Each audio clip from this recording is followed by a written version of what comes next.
जीत के आइल बनी हो, हर खेल में नाम कमाइल बनी हो। राजा जैसन जीवन जीत गइल बनी, घर में आके हार गैल बनी हो। मेहरारू से कहूँ न जितल बाहो, सबके ऊपर उनकर रूल चल बाहो। बाहर शेर बनी घर में बिलाई, सच सबके पता चल बाहो।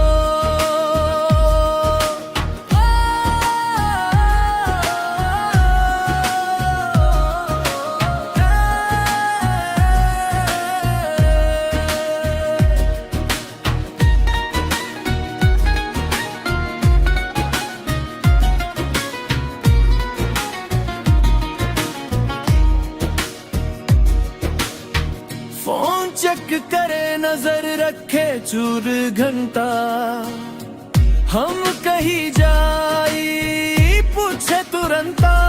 स्माइल से मर दे, गुस्सा से डरा दे, दिल के रानी सबके हरा दे।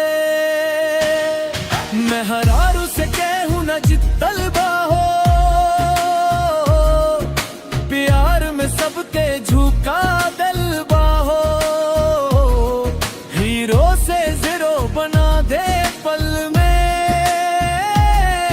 ऐसन पर ओंकार चल बाहो। प्यार भी करे लड़ाई भी करे, दिल से हम पे राज भी करे। जीत के भी हम हार मान जनी, उनकर बात सब मान जनी। मेहरारू से कहूँ न जितल बाहो, दुनिया में सबसे स्ट्रॉन्ग चल बाहो। जेकर हो जाई प्यार में बंधन,